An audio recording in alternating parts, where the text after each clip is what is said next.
Joining us today is Dr. Bonzella Bryant. Dr. Bryant is an emergency medicine doctor at the Boston Medical Center.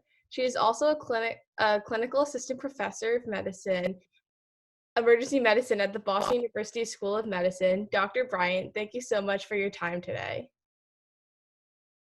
My How was the pleasure. so I'm gonna jump right into the questions. How is the ER Okay. like these days for you during COVID-19? So, as far as our preparation for coronavirus or for COVID coming to Boston, it was the second week of March when New York City was pretty much exploding with their cases.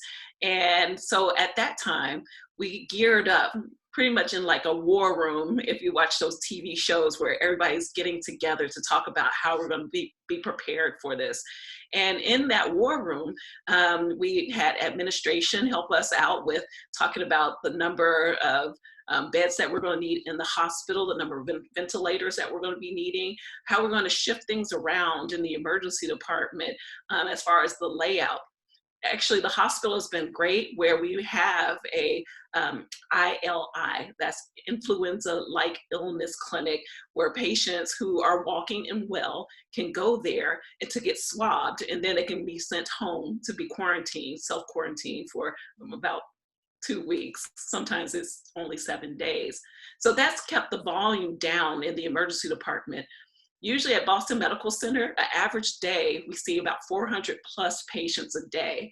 Lately, we only see about 200 plus patients.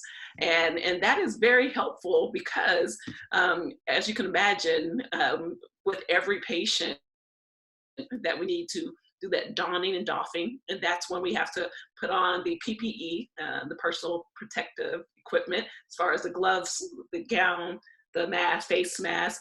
It's very time consuming, but we want to make sure we do it right and do it safely to protect everyone that's around. And usually these patients are placed in a room where the doors are closed and not in just curtained areas. But because of the system being slowed down, we're very grateful and thankful that the patient volume is down. But let me just add this though. We want to make sure that patients know, like in the community, still come to the emergency department if you think you're having a heart attack or a stroke. We don't want to keep people away because of coronavirus. I definitely get it. I mean, it is a hot zone right now. I mean, pretty much every bed, every other bed is with a coronavirus patient, which a lot of times they're walking well. Every now and then we have to do some tests and blood tests and x-rays just to see how severe the illness could be. But most of the patients, they go home, but then there are patients that end up having to stay in the hospital. So when I say that the volume in the emergency department has gone down tremendously, unfortunately, the volume in the intensive care unit and also on the floors, they have gone up dramatically. And for me, I mean, in the ED, like I said, we have 400 plus patients a day, but I kind of feel like, well, I know that the folks on the floors and in the ICU, they're not used to that volume. And so my heart goes out to them. I feel like they are the ones that are like the true heroes at this time, along with the respiratory therapists that handle the ventilators, along with the housekeepers. The housekeepers, they are true heroes in the hospitals too, as far as making sure that they clean every room that has a coronavirus patient in there. So there's a lot of heroes, and not just in the emergency department. Wow. I mean, like, I guess it's like a good thing that like you're sending home patients so that there's more beds for critically ill patients. So I guess that's a good thing. Yes. And actually, we've been since March, beginning of March, or second week of March. I just love how our team, and it makes me smile to think of Boston Strong. I mean, that unfortunate event that happened where the Boston bombing, in which actually we had the anniversary of that a couple of days ago.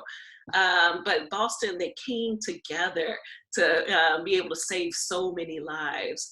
And that's what I feel like we're doing now, the thinking and the rethinking of things. For instance, our patients who come in and their oxygen level is really low. So normal is supposed to be 99 to 100%.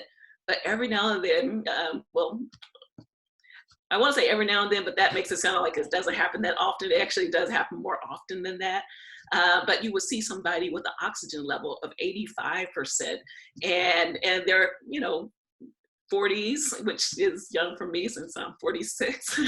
And but then we have a new technique where we can turn them on their bellies. It's called proning. So usually patients laying on their back, but we have them turn on their bellies, and that actually helps the oxygen level go up. And I've seen it go up to 95, 96%, coming from 85%. So, and that technique we pretty much learn maybe from our New York partners, or maybe from the folks in Wuhan that had to learn these different techniques. But the medical community, we're all talking and very engaged with each other, which is an awesome thing. Wow, that's actually really great to hear. Yeah. So moving on to the next question, have you seen any serious cases that involve younger people, like teenagers? So actually, no. I mean, usually pediatrics or young people, they're usually asymptomatic, which that's very worrisome to everyone. That's why when you see people on the streets, especially the elderly folks, we want them to avoid any young person. But yeah, as far as serious illnesses, no, it's very, very rare. Now, whenever you do hear a case like that in the news, usually there's probably some underlying pre-existing condition, something like diabetes or some kind of immune system problem, but it's very, very rare. Most patients, or most pediatric or young people, are asymptomatic with this. Actually, there was a study at one of our Boston homeless shelters that showed that they tested, I think it was 140 something. I don't know the exact number, but they just tested them randomly, and all of them were positive, and all of them did not have any symptoms. Scary. It's so scary. Now, when I say scary, it's not that I'm scared. I'm just scared for like those folks who do have those pre-existing conditions like diabetes, high cholesterol, high blood pressure, chronic kidney disease, chronic lung disease, heart disease. And for them to be talking to someone who seems like they're okay and fine, that's the scary part. That person could be talking to someone and contract and get COVID. Wow. As a doctor in the front line, what precautions do you think individuals, in particular teenagers, which you said are mostly asymptomatic, should take to avoid COVID-19? Yes. So do your best to wash your hands often. I mean, the virus can stay on objects for several hours. Wear masks when you're like going to the grocery stores or into areas that have a lot of people. I mean, when you're at the park, I mean, try your best. It's easier said than done, but you're supposed to do the social distancing as far as 6 feet apart.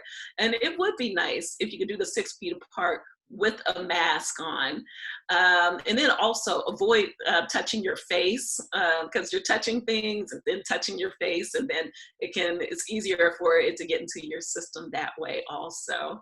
But those are the big things to do as far as social distancing, washing your hands often, avoid touching your face, and wearing a mask when you're in areas where there's going to be a lot of people. Oh, and also wearing gloves. When you're like at the grocery store or in some kind of store where you could be touching lots of different things that could have the virus on those objects. Good to know. This is a general question, so non-COVID-19 related. What advice do you have for young people that are interested in joining the public health field? Yeah, so, try to reach out to any medical provider. I mean, yeah, if you want to be a doctor, it would be nice to get in touch with a doctor. As far as just doing interviews, what do you call it? I'm sorry, I'm blanking on the name, but as far as just doing simple interviews, just asking them how they got to be where they are, knowing the steps. And then also maybe doing simple shadow shifts. I have students, oh, I'm opening myself up for this right now, but I have students come in and shadow me before COVID. I was able to do that. But just to see what I do, and not just with, I mean, I'm emergency medicine, but maybe you could shadow someone in cardiology, shadow someone in neurology. And I was also thinking maybe even shadowing like our nurses who have a lot of medical experience, or just talking to them as far as how they got to their path, or physician assistants and nurse practitioners. In the Boston area, there's so many medical workers that you'll be able to reach out to. Everybody knows somebody that may be in the medical field. That's really good advice. So, well, I want to thank you so much for giving up your time to let me interview you. So, for everyone watching, thank you so much for joining us today. This was really informative. Also, thank you so much, Dr. Bryant, for being on the front line and protecting all of us at home. And for everyone, please stay safe, wash your hands, and wear a mask. Thank you, Naomi, for inviting me. My pleasure.